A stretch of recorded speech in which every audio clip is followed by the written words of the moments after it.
canned salmon pressed flat with 1 egg and crushed saltines, crackers soaked in cane syrup, cold rice turned golden in a dry skillet.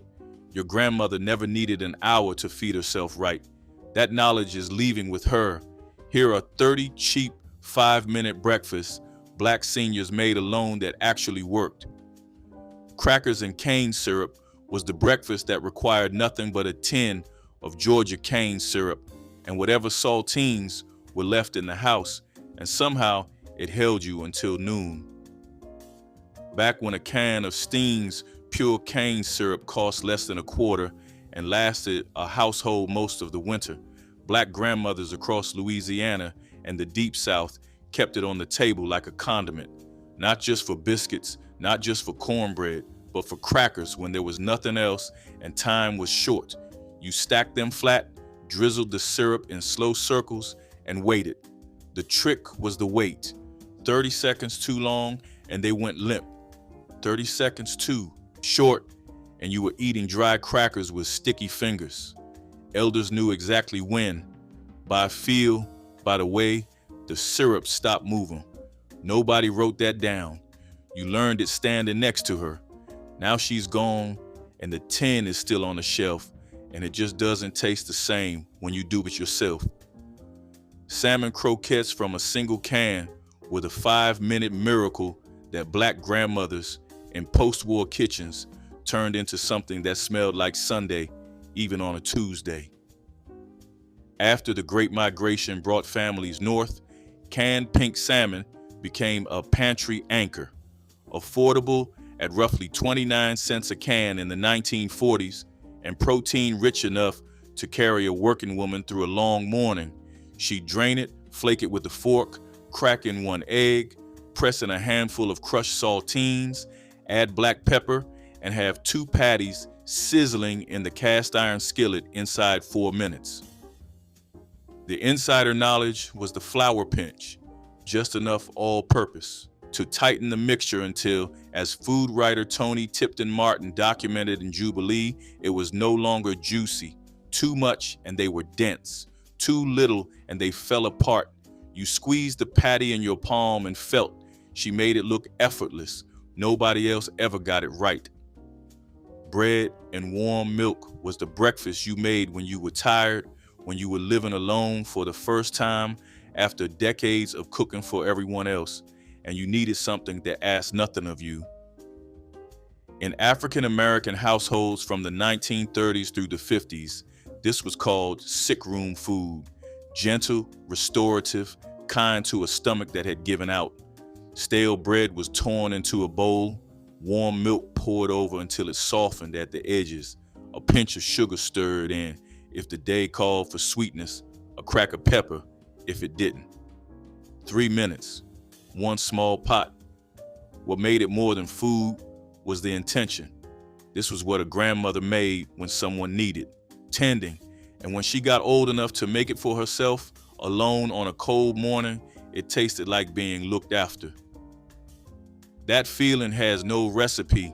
You either know it or you missed it entirely. A fried egg on white bread with hot sauce proved a Black grandmother living alone had everything she needed because she knew exactly what to do with 2 ingredients and a hot skillet in under 5 minutes. She cracked the egg into a thin slick of bacon grease, covered it with a saucer, never a lid, always a saucer, and let the steam finish the white without flipping. The yolk stayed intact and runny.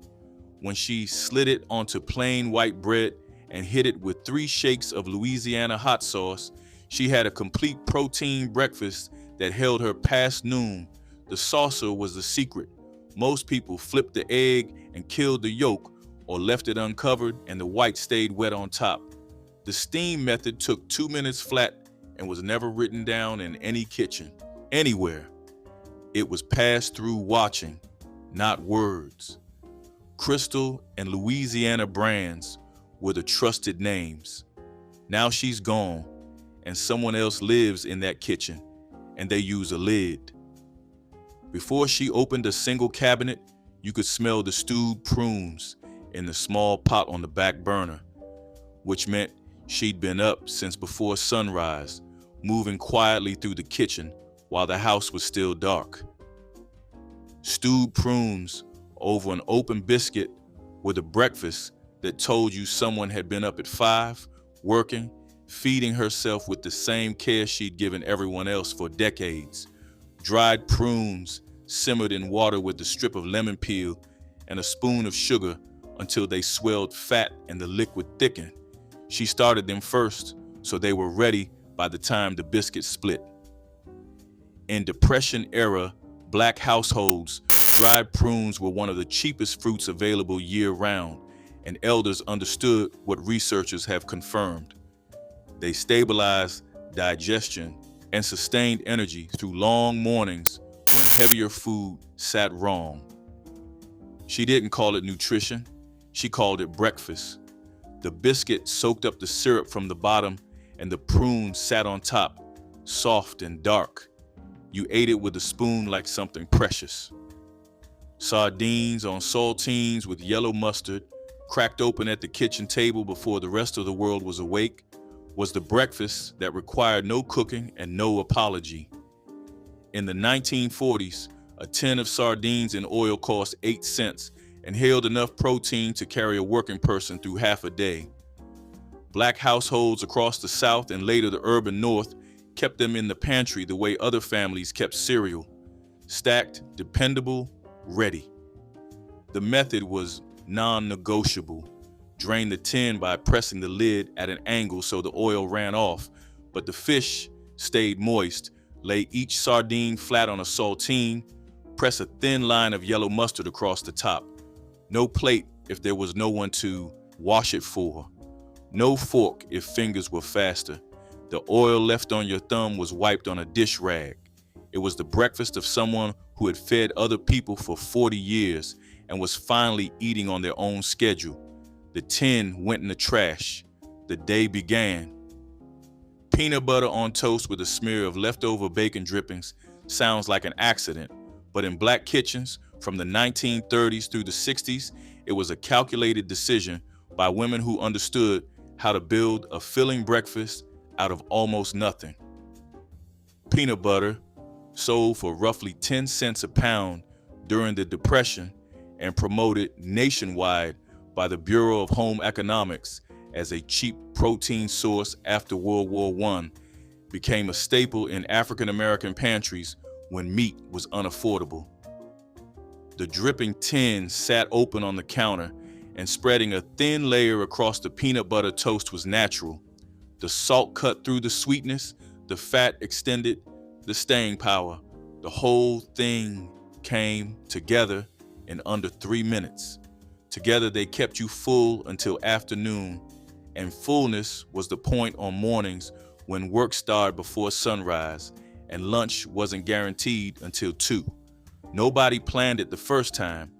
You did it because both things were there and it worked, and you never stopped. The dripping tin was always on the counter. Now nobody keeps a dripping tin. A sliced tomato with salt and black pepper on white bread sounds too simple to be a meal until you've eaten one in August.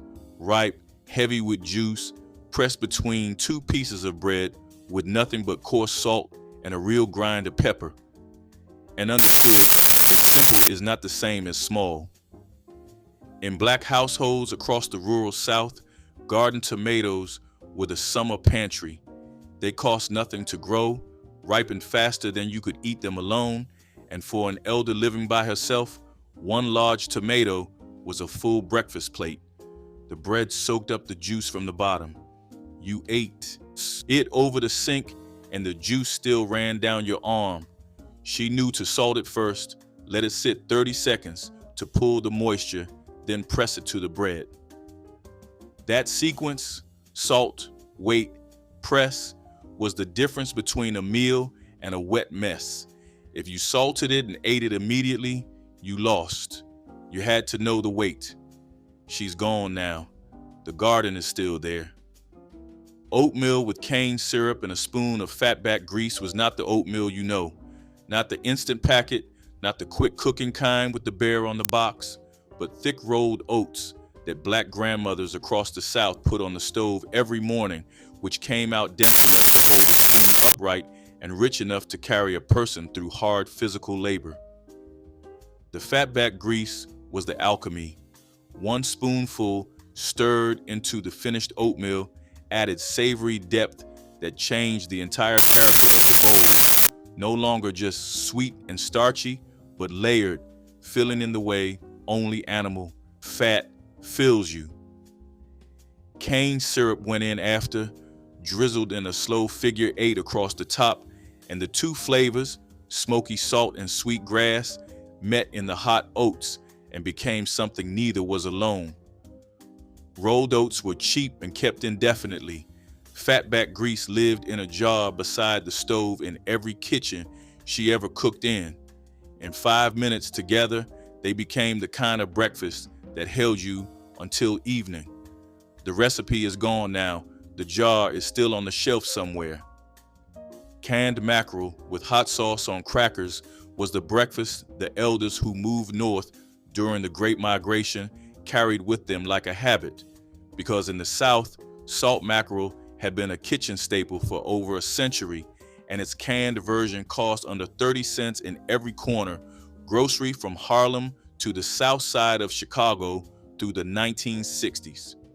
She'd crack the tin, drain it against the lid, break the fish with a fork right in the can, hit it with 3 shakes of hot sauce, Crystal if she came from Louisiana, Texas, Pete if she came from the Carolinas, and eat it on crackers, no bowl required. The bones were left in, always. Anyone who grew up eating canned mackerel knew the bones were soft and harmless, rich with calcium. You bit through them without thinking. If you picked them out first, you hadn't grown up with it. That small moment separated those who knew from those who were still learning. 1 can, 1 box of crackers, 5 minutes. Nothing wasted. Buckwheat pancakes made one at a time on a dry cast iron skillet, drizzled with sorghum molasses and folded in half. This was the breakfast Black grandmothers made when they wanted something that felt like a full meal without the production of a Sunday morning. Buckwheat flour thrived in poor soil and cost far less than wheat flour through the Depression years, making it a regular staple in African American farm kitchens across the 1930s and 40s. The batter was mixed in a single bowl: buckwheat, a pinch of salt, buttermilk, 1 egg, a half teaspoon of baking soda, and poured directly onto a skillet that had been heating dry. The dry heat method was the insider knowledge. Buckwheat's natural oils released clean from ungreased iron, and grease in the pan made the edges greasy instead of crisp. You watched for the bubbles to stop moving across the surface and flipped once. Fold it around a line of sorghum, eat it at the stove. Done in 4 minutes. Nobody taught that in words. You stood next to her until you knew it. The smell of soft scrambled eggs, cooked in souse drippings, reached the hallway before you got to the kitchen door, and if you grew up in a low-country household where souse meat was still made at home, that old tradition of simmering hog's head and feet in spiced vinegar brine until the gelatin set, you knew that the leftover seasoned fat from the saucepan was never thrown away. It went into a small jar, and on mornings when an elder was cooking for herself alone, that jar came off the shelf. A spoon of it melted fragrant and tangy in the skillet before 2 eggs went in, beaten with a fork, and a small splash of water scrambled low and slow until just barely set, still creamy the way she'd always made them. The souse drippings carried vinegar and black pepper and deep pork flavor, and they turned plain eggs into something that tasted like it had been worked on for hours. This was the alchemy of these kitchens. The best flavor was never in the main event. It was always in what was left behind. Potlikker grits, a single serving thinned with saved broth, proved nothing in these kitchens ever went to waste, not even the liquid at the bottom of the greens pot. From the 1930s through the 60s, Black grandmothers kept a jar of pot liquor on the back of the stove, the dark, salty, mineral-rich broth left after greens had simmered for hours with smoked pork. When it came time to make grits for one, the potlikker went in place of water, and what came out was smoky and deep and nothing like plain grits. 4 minutes of stirring. You poured it into a bowl and ate it standing at the stove because there was no one at the table and no reason to sit. If you didn't know to save that broth, you were throwing away the best part of everything those greens had given. That was the whole secret. What everyone else discarded was what she built the next morning around. Syrup and butter on an open biscuit split with a thumb, not a knife, always a thumb, was the breakfast that cost almost nothing and still felt on a quiet morning alone like something your grandmother had set in front of you. The thumb split left the interior porous, so the butter melted into the bread rather than pooling on top, and the cane syrup followed the butter down and stayed. A knife press closed the crumb and made everything run off the sides. She corrected you on that exactly once and expected you to remember. 3 minutes, no pan, no fire. The biscuit was always from the night before. She had made the whole pan for everyone at supper. This one was just for her at the table alone before the house woke up and the day asked anything of her. Cold cornbread crumbled into buttermilk required no heat, no cooking, no ceremony, just a wedge of leftover cornbread pressed apart with your fingers, dropped into a wide bowl, and covered with cold buttermilk poured straight from the jug. In African American households from the 1930s through the 50s, this was a known quantity. Every elder who came up in the rural South had eaten it, and the combination, cornbread, softening and tangy liquid at the edges while keeping its texture in the center, was satisfying in a way that nothing hot could match on a warm morning. You ate it with a spoon before the day started. If you'd grown up eating like this, you didn't need it explained. If you hadn't, no explanation would quite do it. You'd have to taste it yourself, standing in the kitchen at 6 in the morning, the house still quiet, the bowl cold in your hands. The bowl went in the sink, you got dressed, the morning went exactly as it was supposed to.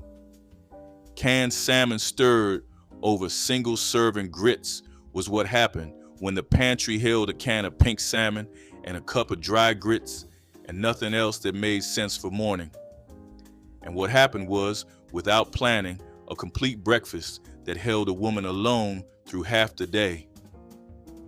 The grits cooked in salted water, 4 minutes of stirring while the salmon was drained and broken up with a fork in the tin. When the grits were thick and pulling away from the pan, the salmon went in directly, no second pot, and was stirred through in slow circles until it disappeared into the grain. Black pepper, a splash of hot sauce if she had it. Canned salmon had been a soul food staple since before the Great Migration, when Black Southerners learned to stretch protein through long weeks between paydays. The combination was never on a menu anywhere. It was just what you did when those two things were left in the cabinet. A soft-boiled egg with vinegar and saltines was lost the moment people stopped cooking eggs by feel. In African American kitchens from the 1940s through the 60s, a grandmother cooking for one lowered her egg into simmering, not boiling, simmering, water and counted in her head. 4.5 minutes for a yolk that was set at the edge and still creamy at the center. She peeled it, sliced it in half, and hit it with 3 drops of apple cider vinegar before it went to the plate with 6 saltines fanned around the edge. The vinegar cut the richness and turned the whole plate savory rather than bland. She arrived at it through years of cooking for herself after the house emptied out, adjusting the same egg she'd always made until it was exactly what she wanted. The timer never learned that. Neither did anyone who came after her. Peanut butter, quick bread, the Depression era, no yeast loaf, baked in a single small pan in under 30 minutes. proved you didn't need a grocery run to have something warm in the morning, as long as you had flour, baking powder, milk, and a jar of peanut butter on the shelf. The recipe first appeared in the Five Roses cookbook of 1932, designed for households that had run out of eggs and yeast, and it spread quickly through African American communities across the South and North who were already practiced at making dough. Mix dry and wet in one bowl, pour into a greased pan, bake at 350 degrees for 25 minutes. What came out was dense, slightly savory and filling, not sweet, not quite sandwich bread, but something in between that held you through the morning on 2 slices. Elders kept this recipe in their heads the way they kept all essential knowledge, not written, not shared unless asked, just there when it was needed. Stewed apple slices with cinnamon on toasted bread required nothing more than 1 apple, a small pot, a half cup of water, a pinch of cinnamon, and a piece of bread, and produced something that tasted like it had taken all morning. She cored and sliced the apple thin, dropped the slices into the pot with water and cinnamon and a spoon of sugar, covered it, and let it go on low heat for 4 minutes while the bread toasted. By the time the toast was done, the apple had softened and turned translucent at the edges, and the cooking water had thickened from the fruit's natural pectin into something closer to a thin syrup. She spooned the apple directly onto the toast and ate it with a fork. This was how Depression-era Black grandmothers created something that felt like a treat without spending anything the pantry didn't already hold, coaxing sweetness out of one piece of fruit the same way they coax flavor out of everything else. A plain apple, a little heat, something worth sitting down for. Cream chip beef on toast, 1 pan, 5 minutes, a single serving, was the breakfast that Black women who had cooked for military families in the South during World War II brought back into their own kitchens, stripped to its essentials, and turned into something quiet and sustaining for mornings alone. The dish had been a military staple since the 1940s, served in mess halls across the country under a soldier's nickname that made officers wince. In civilian hands, it became more dignified, a roux of butter and flour cooked together for 30 seconds until pale and smooth, then a cup of milk poured in and whisked constantly until the whole thing thickened into a white sauce that clung to the back of the spoon. Dried beef, thin, translucent, intensely salty, went in last, pulled apart in rough pieces and stirred through. The whole thing spooned over 2 slices of toast, rich, filling, made from 4 shelf-stable ingredients in the time it took the bread to brown. She made it because she knew how. Nobody else in the house remembered it.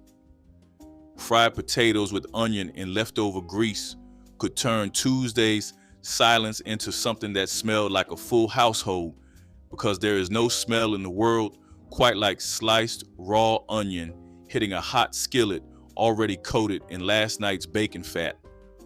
1 medium potato, sliced thin, and 1/4 of a white onion, the same, into the hot cast iron on medium heat, lid off, stirred every 90 seconds so the bottom edges crisped while the center steamed soft. Salt, black pepper, paprika if she kept it, 8 minutes total. It was the solo breakfast that announced to no one that the kitchen was still alive, that someone in this house still cooked with intention and real heat. The Great Migration had carried this dish north from Georgia and Alabama and Mississippi, where potatoes and fatback had been feeding Black farm families since long before the 1900s. The smell reached every room in the apartment. She didn't need an audience for that. Milk toast, warm milk poured over buttered bread in a bowl was the breakfast grandmothers made for sick children and decades later for themselves alone. You toasted the bread until golden, buttered it while it was hot so the butter sank in, tore it into rough pieces in a wide bowl, sprinkled sugar and cinnamon, and poured warm milk, not hot, warm, over the top. The bread softened at the edges and held its shape in the center, and the milk turned pale gold from the butter and the spice. It asked nothing of your teeth, your stomach, or your time. In the 1940s and 50s, Black grandmothers prescribed it the way a doctor prescribes medicine, quietly, matter of fact, as something the body simply required. The day you made milquetoast for yourself was the day you admitted you needed care. She was already gone by then. You had to give it to yourself. Pan-fried sweet potato rounds with cinnamon and butter turned a leftover half-sweet potato into something worth waking up for. And in Black households, from the 1930s through the 60s, there was almost always a leftover half in the kitchen because sweet potatoes were cheap, kept without refrigeration, and cooked in quantities larger than one person could finish at supper. She sliced the cold potato into rounds no thicker than a finger, melted a spoon of butter in the cast iron skillet, laid the rounds flat, and sprinkled cinnamon before the butter began to brown. 3 minutes aside, the edges crisped and the surface caramelized where the natural sugars met the hot butter, turning from orange to deep amber at the rim. Sweet. Potatoes had been a staple of African American kitchens since the antebellum South, where they grew abundantly and required little tending. She ate them straight from the skillet with a fork. She didn't think about any of that history. She thought about breakfast and how good it smelled. White beans and fatback pulled from the pot in the refrigerator, warmed in a small saucepan with a splash of bean broth, made sense only if you'd grown up in a household where a pot of beans was always nearby, available at any hour for any meal. In African American kitchens across the South and urban North through the 1940s and 50s, navy beans or great northern beans cooked with salt pork or fatback were made on Sundays and eaten all week for supper, for lunch, and yes, in a small bowl in the morning when the day started early and there was nothing else ready. The broth was as important as the beans, thin and salty, rich with pork.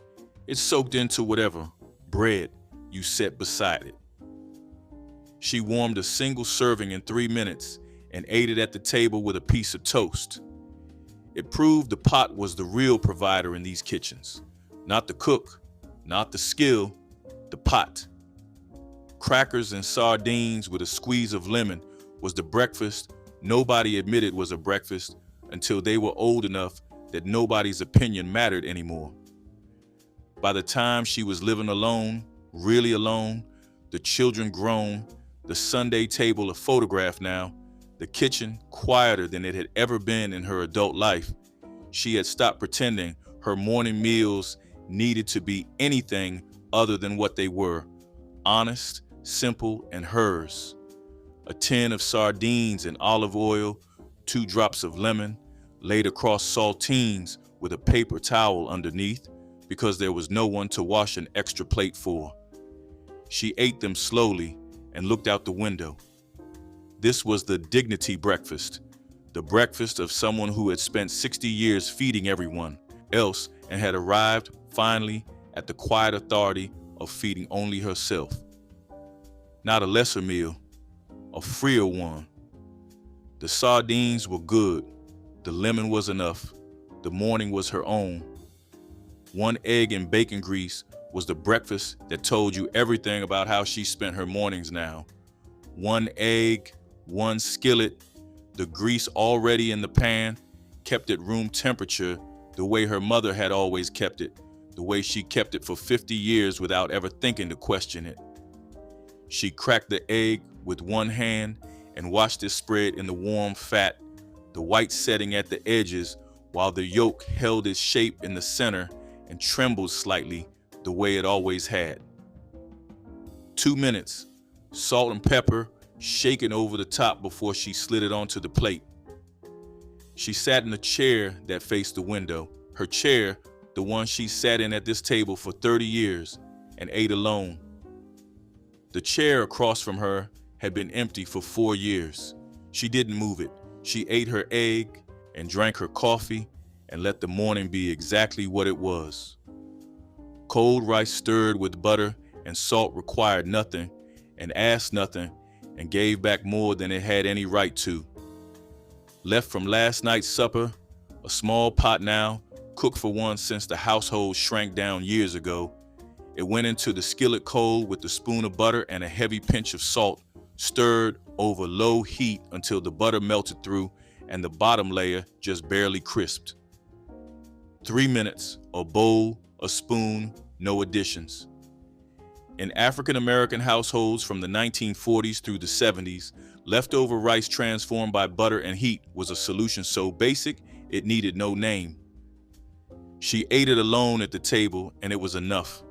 It was warm and it tasted the way the simplest things always do, like something someone had once made for her a very long time ago.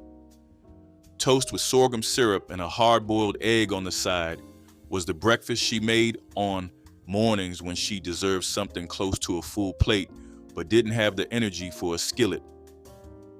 She boiled the egg the night before and left it in cold water in the refrigerator.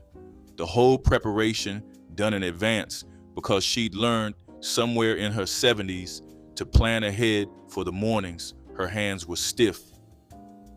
Sorghum syrup, pressed from sorghum cane at small mills across the rural South since before the Civil War and still kept in these kitchens through the 1960s, went on the toast in a slow drizzle. She salted the egg. Together they made a plate that felt intentional. The savory and the dark, slightly bitter sweet sitting side by side. She made it look easy. It always had been. Cornmeal porridge, thinned with evaporated milk, was one of the oldest breakfasts in these kitchens. Not the coarse grits of the Deep South, but a finer, smoother porridge that traced its roots to the West African akamu and corn-based morning porridges, documented across the continent for centuries, carried to the Americas, and adapted generation by generation to whatever grain and sweetener was available. Fine ground cornmeal was stirred into cold water first to prevent lumping, then added to boiling water and cooked low until thick, then finished with evaporated milk, shelf-stable, affordable in every corner grocery, stirred in off the heat to add richness, a spoon of sugar, a pinch of salt, 5 minutes. She made a single small pot and ate the whole thing at the kitchen table, and it tasted like every morning she could remember, going back to the very beginning of her life in these kitchens. Crackers, peanut butter, and sweet tea at the kitchen table, the jar open, the tea made the night before, was the last simple breakfast, the one she made on mornings when she was too tired or too stiff or simply too alone to stand at the stove. It was always enough. The ones that stayed weren't the elaborate plates, weren't the Sunday productions that fed a room full of people. The ones that stayed asked almost nothing and delivered something irreplaceable anyway. She spread the peanut butter thick on the first cracker and thinner. After that, the way she'd always done it, and ate them one at a time at the table by the window. The kitchen was quiet and warm and entirely hers. Nobody is eating that breakfast anymore. The jar is still on the shelf. The hands that unwrapped that butcher paper fed everyone who walked through the door, and when those hands stopped reaching for the freezer, the greens never tasted right again. If Fatback was the daily currency, the country ham hanging in the cellar was the savings account nobody touched until Christmas. Salt curing was a preservation method Black families practiced with precision, rubbing coarse salt into whole hams, packing them tight, and hanging them from cellar rafters where cool air circulated for months. The World Health Organization classified processed meat as a Group 1 carcinogen in 2015, and salt-cured ham landed on the list. But traditional dry curing uses no synthetic nitrates. The salt draws moisture from the meat, creating conditions where harmful bacteria cannot survive. a preservation science that predates refrigeration by centuries. A properly cured ham could hang for a year and come down richer than the day it went up. You knew it was ready by the feel of the surface, not a thermometer. You sliced it thin, fried it in its own fat, and made red-eye gravy with the drippings and black coffee. In the Carolina Low Country and deep into the Mississippi Delta, tomato gravy over rice stretched a single can of tomatoes into breakfast for 6. It started with a spoonful of bacon drippings in a hot skillet, then flour stirred fast until it turned the color of wet sand. Canned tomatoes went in next, crushed by hand right in the pan with salt, pepper, and a pinch of sugar to cut the acid. It thickened into something rich and rust-colored, poured heavy over white rice that had been cooking since before anyone woke. Gullah Geechee communities along the coast made versions of this gravy for generations, carrying the technique from West African rice cultures where grain and sauce were never separated. A can of tomatoes cost a dime, rice cost less. Together they filled the belly with warmth and gave working hands enough fuel to last until afternoon. If you grew up spooning that thick red gravy over rice at dawn, you knew something about turning almost nothing into a meal that made you feel held. Potlikker and cornbread was a breakfast born from the refusal to waste anything. After greens were simmered with seasoning and a piece of smoked meat, the leftover cooking liquid was saved. This broth, rich in vitamins and minerals, was sipped warm from cups alongside crumbled cornbread. Families understood the liquid held nourishment their bodies needed, especially during months when fresh vegetables were scarce. Cornbread baked the night before was crumbled into the broth and eaten with a spoon. The combination was simple but sustaining, giving strength before long hours of work. Children grew up drinking potlikker as part of daily life, learning that nothing was ever thrown away. It was not glamorous, but it was proof that resourcefulness could turn scraps into something warm and life-giving. Science finally caught up. Here are 30 banned foods Black grandmothers stockpiled that scientists say were genius. Every Black grandmother kept a coffee can of rendered lard next to the stove, and for decades, the government told her she was poisoning her family. Health officials in the 1960s declared animal fats the enemy, pushing hydrogenated vegetable oils as safer alternatives, the same trans fats now banned by the FDA for causing heart disease. Lard contains 60% monounsaturated fat, the same heart-healthy fat found in olive oil, and has less saturated fat than butter. She rendered it herself after hog killing day, straining hot pork fat through cheesecloth into those old Folgers cans that stayed by the burner until the metal wore thin. You knew her kitchen by the can. You knew her biscuits by the way they shattered when you broke them open. The 2025 dietary guidelines quietly listed animal fats among acceptable cooking fats. She did not need a reversal, she needed the can, and the can never lied. She poured it warm from the pail, and it tasted nothing like what comes in a plastic jug today. Some mornings, there was nothing left. No eggs, no meat, no grits in the tin. But there was bread, and there was sugar. Your mother took a slice of white bread, spread it with margarine, and sprinkled sugar across the top until it sparkled. That was breakfast. She handed it to you with a glass of water or milk if the milkman had come, and you ate it standing because the table was crowded with yesterday's dishes. It cost almost nothing. It tasted like a secret your family kept between the walls of that kitchen. In the 1950s, when Black households stretched every dollar past its breaking point, sugar bread stood between a child and an empty stomach before school. Nobody talked about it outside the house. You remember the crunch of those crystals against soft bread, and you remember her hands folding the slice in half so it would last the walk to the bus stop. She made hunger taste sweet. Nobody has done that since. Rice and molasses porridge was a breakfast that turned yesterday's leftovers into something warm and filling. Leftover rice was simmered with water or milk until soft, then sweetened with a stir of molasses. The result was thick and rich, a dish that stretched to feed a family for pennies. Molasses was cheaper than sugar and provided iron and minerals badly needed in homes where nutrition was scarce. Rice, a staple in southern black kitchens, could be bought in large sacks and stored for months. Families ate this porridge hot from bowls, sometimes with a pat of butter when available. Children grew up associating the taste with home, a flavor that stayed with them long after the Depression ended. Rice and molasses porridge was never in cookbooks, but it passed quietly through kitchens where stretching food was the only way forward. For families across the rural South from the 1930s through the 70s, Fatback was not a luxury. It was infrastructure.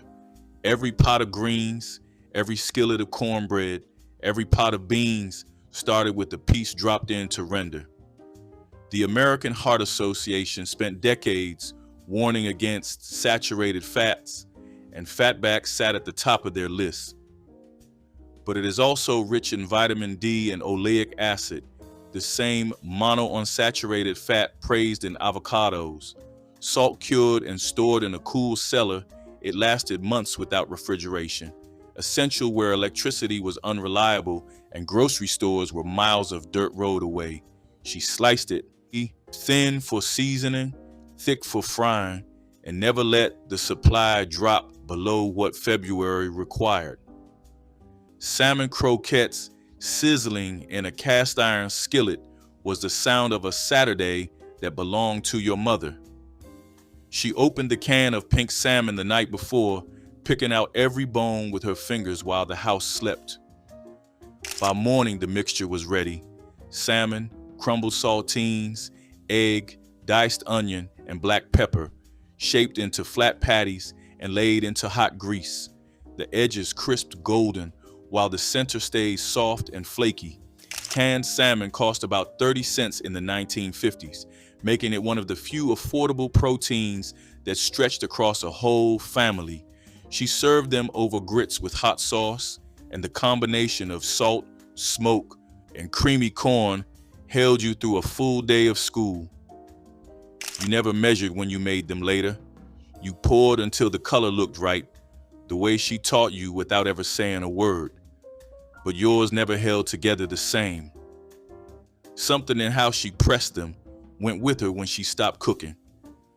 Cornmeal mush with molasses was one of the most common breakfasts in black households during the 1930s, eaten by families who had little else to start the day.